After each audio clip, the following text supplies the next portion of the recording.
What's something that happened in your family that nobody ever fully explained? From as early as I can remember until I was about 17, my grandma would literally just disappear for exactly 3 days every year on August 12th. And I don't mean like a planned vacation or anything. She would straight up vanish without telling anyone where she was going. The first time I really remember noticing it, I was maybe 7. My mom was freaking out, and my dad was trying to calm her down, saying, "She does this every year, she'll be back." And my mom was like, "That doesn't make it okay," which TBH was a fair point. My grandma lived alone in this small house about 20 minutes from us. She moved there after grandpa died when I was a baby. She was always super independent, kind of stubborn, but also like the sweetest person ever. But every single year, August 12th, she'd be gone. No note. Nothing. My mom would drive to her house and the car would still be in the driveway, but no grandma. Nobody in my family would really talk about it. Like at all. My mom would be stressed for those 3 days. My dad would seem annoyed, but not surprised. And then when grandma showed up again on the 15th, everyone just moved on. No questions asked. I remember once when I was like 10, I asked my mom where grandma goes, and she just said grown-up things and changed the subject super fast. As I got older, I started noticing more weird stuff around it. And one time I heard my dad tell my mom, "Clara is a grown woman. She's allowed to have her secrets." And my mom was like, "Not when they involve that." And then they noticed me and stopped talking. When I was 15, I decided to investigate.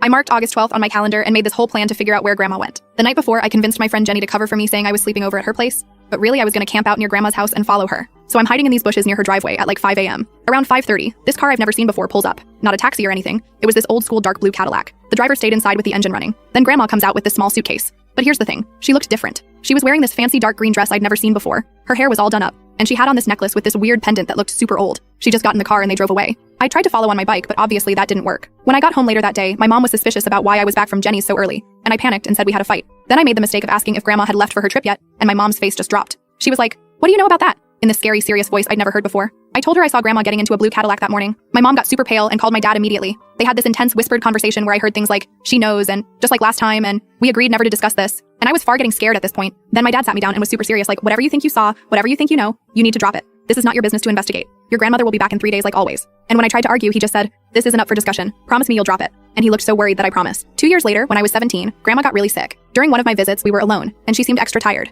I decided to finally ask her directly. I was like, "Grandma, can I ask you something? Where do you go every year on August 12th? She got this weird look on her face. Not angry, more like surprised. She was quiet for a long time, then asked me to get something from her closet. It was this old wooden box with carvings on it. Inside was a bunch of old photos I'd never seen. She showed me one from the 1960s. It was her standing next to this guy who wasn't my grandpa. They were both dressed up fancy. Her in that same green dress I saw her wearing that morning I spied on her. The guy was tall, handsome in that old-timey way, and they were looking at each other like, well, like people in love. "His name was Kier," she said. "He was my first love. We were engaged before I met your grandfather." I was confused because this didn't explain the yearly disappearances. Then she showed me another photo. Same guy, but older, maybe from the 1980s. She was in it too, still wearing that green dress. Both of them sitting at some restaurant. Grandma got really quiet, then said, "Some promises don't end even when they should." She wouldn't say anything more, just put the photos away and asked me to never mention it to my mother. Turns out Kier was the love of her life before grandpa. Even after they both married other people, they secretly met for 3 days every year. Grandpa knew but stayed silent. But my mom always saw it as a betrayal and could never accept it. But I think there's more to the story that I don't know yet.